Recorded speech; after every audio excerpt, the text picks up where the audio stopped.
Hello friends, कैसे हैं आप सब। मैं आप सबका इस चैनल पे स्वागत करता हूं। आज की हमारी वीडियो है VLOOKUP एंड HLOOKUP के ऊपर।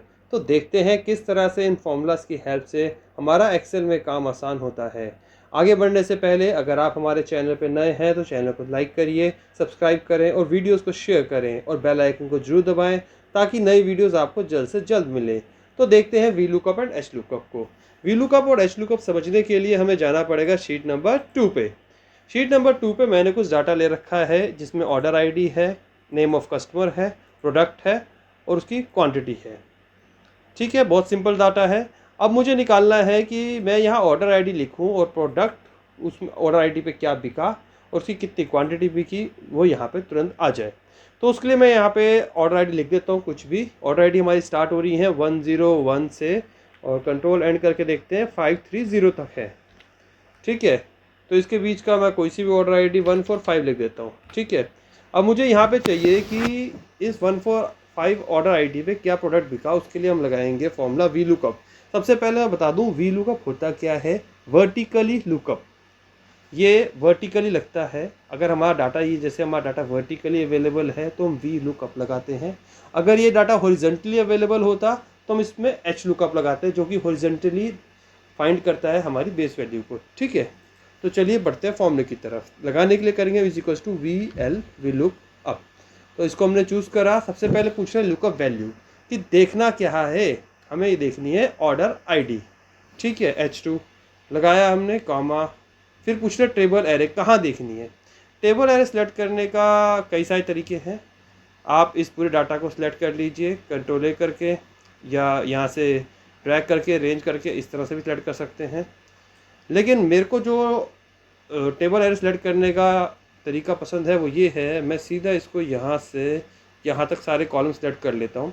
उसका फ़ायदा ये है कि अगर अब मैं इसके नीचे भी डाटा एंटर करूँगा तो वो डाटा मेरा इस VLOOKUP फॉर्मूले में ऑटोमेटिकली अपडेट होता रहेगा। यानी मैंने 530 ऑर्डर आईडी के बाद मैंने कोई ऑर्डर आईडी ऐड करी उसके नीचे, तो वो ऑर्डर आईडी भी इस VLOOKUP फॉर्मूले में उठाएगा अगर मैं A से D तक ऐसे ड्रैग करके सिलेक्ट करता हूँ तो। ठीक है, तो मैंने सेलेक्ट कर लिया इसको A से D तक। Then again comma. अब ये पूछ रहे हैं कौन से कॉलम का मुझे डाटा चाहिए। ये है हमारा column number 1, column number 2, column number 3, column number 4। तो हमें डाटा प्रोडक्ट का चाहिए। प्रोडक्ट है हमारे कॉलम नंबर 3 पे, तो हमने लगा दिया कॉमा 3। अब फिर से कॉमा। अब ये पूछ रहे हैं रेंज लुकअप, हमें अप्रोप्रिएट मैच चाहिए उसका या एग्जैक्ट मैच चाहिए। अप्रोप्रिएट मैच के लिए हम 1 लगाते हैं, एग्जैक्ट मैच के लिए हम 0 लगाते हैं। इसको हम डिटेल में समझेंगे आगे इस वीडियो में, अभी फ़िलहाल के लिए इतना समझिए। ठीक है, तो मैंने दबा दिया एंटर। तो ये देखिए ऑर्डर आईडी 145 पे मेरे क्लोथ्स बिके थे। ठीक है, और अगर मुझे इसकी अब क्वांटिटी देखनी है उसके लिए मुझे यहाँ पे लिखना है VLOOKUP। नाउ पूछ रहे लुकअप वैल्यू जो कि मेरी ऑर्डर आईडी है, कॉमा। टेबल एरे जो कि यहाँ से यहाँ मैं ऐसे ड्रैग करके सिलेक्ट कर लिया, कॉमा। अब ये पूछ रहे कॉलम इंडेक्स नंबर, कौन से कॉलम में क्वांटिटी। 4 नंबर में 1 2 3 4। यहाँ लिखेंगे 4 कॉमा 0 और एंटर। तो देखिए इस तरह से ये क्वांटिटी हमारी बता देगा। ठीक है, और अगर इस फॉर्मूले को हम नीचे ड्रैग करना चाहें तो हम इसको यहाँ नीचे भी ड्रैग कर सकते हैं।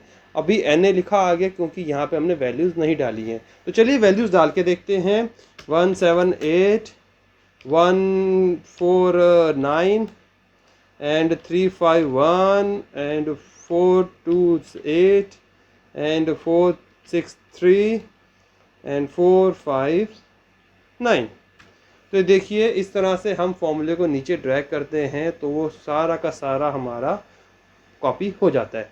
लेकिन ये फॉर्मूला अगर हम राइट में लेके जाएंगे तो कॉपी नहीं होगा। उसके लिए एक अलग तरीका है, चलिए मैं आपको समझाता हूँ। ठीक है, उसके लिए हम सब यहाँ से हटा देते हैं।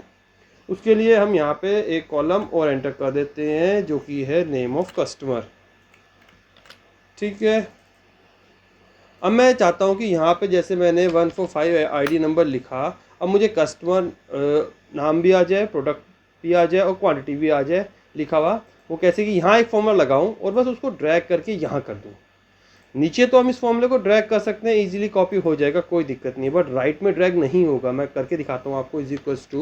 VLOOK क्या हमें चाहिए, lookup value this, comma, table array comma, name of customer कहाँ पे है, 2 में, कॉमा 0 और एंटर।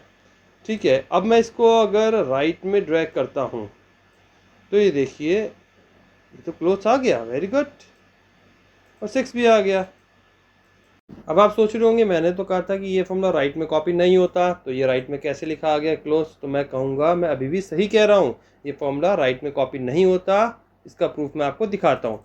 यहाँ पे देखिए हमारी लुकअप वैल्यू क्या है, H2, H और ये 2 145।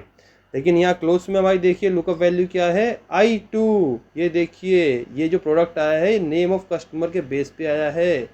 और अगर हम यहाँ क्वांटिटी में जाते हैं तो यहाँ पे अगर हमारी लुकअप वैल्यू क्या है, J2। ये जो क्वांटिटी आई है ये प्रोडक्ट के बेस पे, क्लोज के बेस पे आई है। ठीक है, अगर मैं इसको क्लोज को डिलीट मार दूंगा तो ये एन आ जाएगा, क्योंकि ये ऑर्डर आईडी के बेस पे नहीं, प्रोडक्ट के बेस पे आया है। फॉर्मूला राइट में मूव हम जब करते हैं तो आपने देखा कि जो हमारी बेस वैल्यू थी H2 किस तरह से I2 और J2 में आगे साथ में मूव हो गई। ये हमारी जो फॉर्मूला मूव करें तो ये I2 और J2 ना लिखा आए, ये फॉर्मूला फिक्स रहे, उसके लिए हम क्या करेंगे, इन सबको पहले मैं यहाँ से हटा देता हूँ।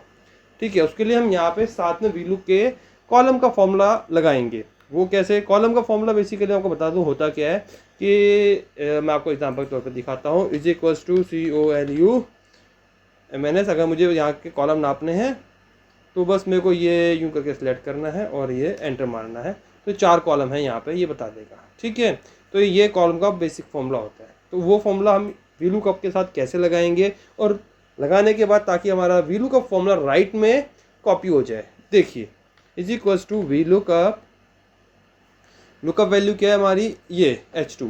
अब हम चाहते हैं कि ये H2 आगे कॉपी ना हो, मीन्स ये I2 और J2 और K2 ना बन जाए, ये फिक्स रहे। तो फिक्स करने के लिए डॉलर का साइन लगाना होता है H से पहले और 2 से पहले। या तो आप टाइप करिए या फिर आप सीधा दबा दीजिए F4 की। दबाते ही देखिए यहाँ पे डॉलर के साइन आपको H और 2 के आगे दिख जाएगा। ठीक है, उसके बाद लगाइए कॉमा। उसके बाद पूछ रहे हैं टेबल एरे। टेबल एरे हमारा यही है। इस टेबल एरे को भी हमें फिक्स करना है, क्योंकि जब हम आगे बढ़ेंगे तो ये टेबल भी मूव करेगा। तो उसके लिए फिर से F4, फिर कॉमा। अब ये हमें यहाँ पे लगाना है कॉलम का फॉर्मूला, क्योंकि ये पूछ रहे हैं कॉलम इंडेक्स नंबर। तो कॉलम का फॉर्मूला लगाएंगे हम इसमें, COLU MNS। कॉलम का फॉर्मूला शुरू हो चुका है और हमने ये लगाया H1। H1 हमने H1 से वैल्यू चाहिए हमें। ठीक है, क्योंकि हमें यही हेडर्स चाहिए। हमने लगाया डबल कॉलन। ठीक है, अब इस H1 को मैं जो है ना, फर्स्ट वाले H1 को करना चाहता हूँ फिक्स, ताकि मैं जब इस फॉर्मूले को आगे राइट में ड्रैग करूँ तो ये H1 ही रहे, क्योंकि यहीं से ताकि कैलकुलेट करेगा कि 1 कॉलम हुए, 2 कॉलम हुए, 3 कॉलम हुए, 4 कॉलम हुए। ठीक है, तो इस H1 को फिर से फिक्स करने के लिए हम कर देंगे F4। ठीक है, और इस H1 से, H1 नहीं, मुझे चाहिए ये I1। ठीक है, और इसको कर देता हूँ मैं ब्रैकेट क्लोज और कॉमा।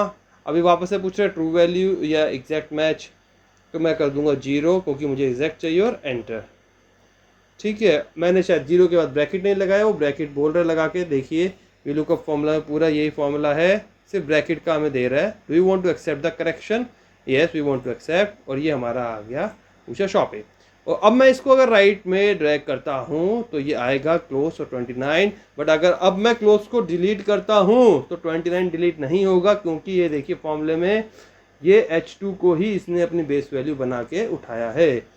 तो आपने फॉर्मूले को, वीलू का फॉर्मूला लगाना सीखा, वीलू का फॉर्मूले को नीचे ड्रैग करना सीखा, वीलू का फॉर्मूले को आपने राइट में ड्रैग करना सीखा। ठीक है, अब एक और चीज़ देखिए, ये जो राइट वाला कॉलम वाला फॉर्मूला है ना, ये राइट में ड्रैग होगा लेकिन नीचे में ड्रैग नहीं होगा।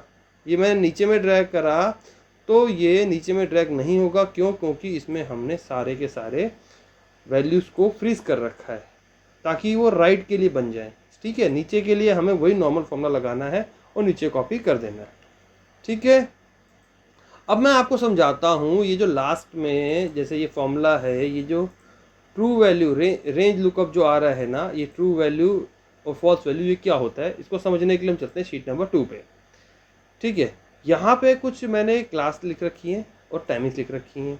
ये क्लास 1 है जिसका डाटा ये है, 1 और 2 का टाइमिंग ये रहेगा, 3 से 4 का टाइमिंग ये है, और 5 से 6 का टाइमिंग ये है क्लासेस का, और 7 से 9 क्लास तक का टाइमिंग ये है। ऑनलाइन क्लास का समझ लीजिए आप चाहे तो 10 से 12 तक का ये, 11 तक का ये, और 12 का टाइमिंग ये है। अब मैं चाहता हूँ यहाँ पे मैं क्लास लिखूँ, जैसे मैं क्लास 1 लिखा, ये देखिए जैसे मैं यहाँ चाहता हूँ यहाँ पे मैं क्लास 1 लिखूँ और यहाँ पे उसकी टाइमिंग लिखी आ जाए, तो उसके लिए हमें क्या फॉर्मूला लगाना पड़ेगा, is equals to V look, और हमारी लुकअप वैल्यू ये है, ठीक है। टेबल एरे हमारा ये है, कामा, और हमें कौन से टेबल में देखना है, दूसरे नंबर टेबल में, कामा 0 और एंटर, आ गया। लेकिन अगर मैं यहाँ पे सेकंड क्लास का टाइम जानना चाहूँगा तो ये टाइम नहीं आएगा, क्योंकि सेकंड क्लास यहाँ मेंशन नहीं है।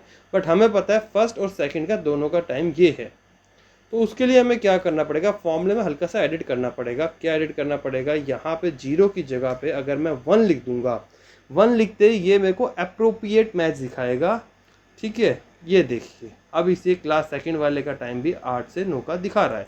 अगर मैं यहाँ पे 4 लिख देता हूँ तो 4 का 9 से 10 का टाइम दिखा रहा है, क्योंकि 3 से 4 की क्लास जो 3rd से 4th क्लास है उसका टाइमिंग 9 से 10 का है। आपको एक ये और समझा दूं कि ये जो जब हम 1 लगाते हैं फॉर्मूले में, पीछे जैसे यहाँ 1 लगाया, तो ये एक अप्रोप्रिएट वैल्यू ही बताता है, ठीक है। जैसे कि 1 और 3 के बीच में जो नंबर है 2, अगर मैं यहाँ 2 लिखता हूँ तो डाटा 1 का बताएगा, ठीक है। लेकिन अगर मान लीजिए मैं यहाँ से 3 को डिलीट कर देता हूँ और यहाँ पे नंबर लिख देता हूँ 4, तो भी ये 8 to 9 दिखाएगा। पहले यहाँ पे 4 था तो 9 to 10 दिखा रहा था, आपने ध्यान दिया होगा। जैसे जब यहाँ पे 3 था तो ये 9 to 10 था, बट अभी अगर मैंने 3 डिलीट मार दिया तो ये 8 to 9 हो गया। क्यों, ये 1 से 5 के बीच के जितने भी नंबर है उन सब पे 1 वाले का ही टाइम बताएगा। ब्लैंक सेल्स को ये नहीं काउंट करता, क्योंकि इसमें वैल्यू उसकी नहीं है, और इन दोनों के बीच के डिफरेंस में ये जो लोएस्ट नंबर होता है उसी का टाइम, या जो भी वैल्यू रहती है, जो भी डाटा रहता है उसी का दिखाता है, ठीक है। आई होप ये 1 और 0 का कंसेप्ट आपको क्लियर हो गया।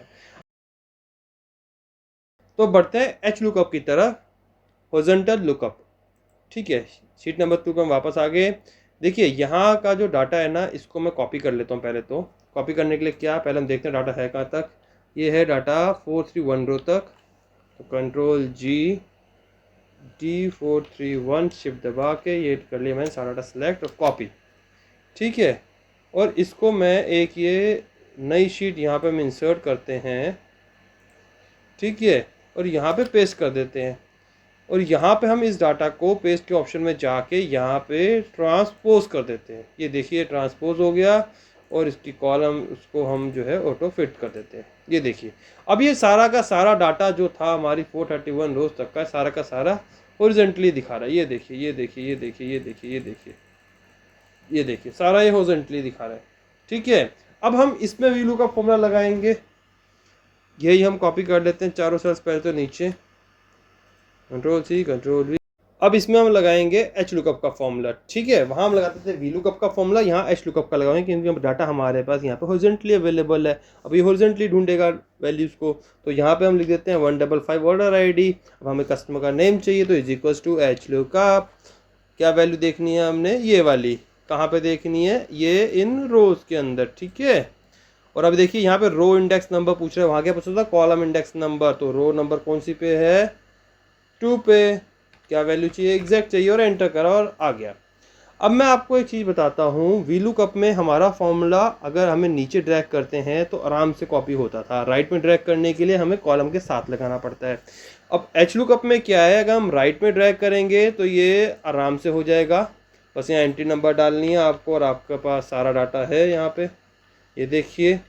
और ये नीचे को करूँगा डायरेक्ट तो वो ही वीलुक वाला इशू आएगा, ये सेल्स चेंज होती रहेंगी और उस हिसाब से उसकी वैल्यूज़ भी चेंज होंगी। तो इसमें भी नीचे कॉपी करने के लिए is equals to H lookup, क्या वैल्यू हमें देखनी है, ये वाली देखनी है, और इसको हमने F4 से फ्रीज करना है। कॉमा कहाँ देखनी है, यहाँ पे, इसको भी हमने F4 से फ्रीज करना है, कॉमा। अब क्या लिखेंगे यहाँ पे, कॉलम फॉर्मूला, नहीं नहीं, ये है एच लुकअप। यहाँ पे आएगा रोज का फॉर्मूला। जिस तरह से कॉलम्स का फॉर्मूला था उसी तरह से रोज का फॉर्मूला होता है, रोज कैलकुलेट करने के लिए, ठीक है।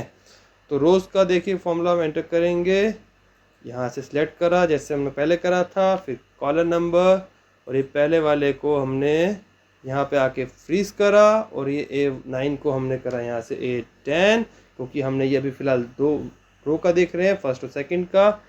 Bracket close, comma, 0, bracket close और एंटर। ये देखिए, अब आप चाहो तो इस फॉर्मूले को नीचे ड्रैग कर सकते हो, आंसर आएगा। क्लोज को डिलीट मार के देख लो, कुछ नहीं गायब हुआ, कंट्रोल Z कर दो। तो ये HLOOKUP भी आपको क्लियर हो गया। अब कुछ छोटी छोटी बातें हैं, मैं आपको बता देता हूँ। मान लीजिए ये मेरी शीट जो है, ये कंट्रोल C और ये शीट नंबर 2, मैं यहाँ पे इसका डाटा देखना चाहता हूँ, तो हम इसकी रेफरेंस उस शीट की से भी ले सकते हैं। वो कैसे? इज इक्वल्स टू H, यहाँ पे तो सॉरी आईडी आ जाएगी आपकी 185 कर देते हैं हम, next, is equals to HLOOKUP, ये आईडी है, ठीक है। अब वो कह रहा है कहाँ ढूंढनी है वो आईडी, हमने ढूंढनी है शीट नंबर 5 में, शीट नंबर 5 में ढूंढनी है, और ये यहाँ पे है हमारी आईडी, ठीक है। शीट नंबर 5 में यहाँ पे हमारी आईडी है, कॉमा लगाया, रो इंडेक्स पूछ रहा है कौन सा चाहिए, हमें 2 चाहिए, कॉमा लगाया, 0 और एंटर। ये देखिए यहाँ पे आपके पास डाटा आ गया। वही राइट में ड्रैग करेंगे तो हो जाएगा। यहाँ पे आप एंट्री कर दीजिए 1896 लिख दीजिए यहाँ पे, तो ये बता देगा। और नीचे ड्रैग करने के लिए आपको पता है रोज के साथ फॉर्मूला लगेगा उसका। तो इस तरह से आप दूसरी शीट से भी रेफरेंस ले सकते हैं। ये जो टेबल एरे आप दूसरी शीट से भी सिलेक्ट कर सकते हैं, और यहाँ तक कि एक नई वर्कबुक से भी टेबल एरे ले सकते हैं, जिस तरह से मैंने शीट से लिया, ठीक है। तो आई होप ये VLOOKUP और HLOOKUP आपको क्लियर हो गया है। इसी तरह की इंटरेस्टिंग वीडियोस देखने के लिए हमारे चैनल के साथ बने रहिए। धन्यवाद।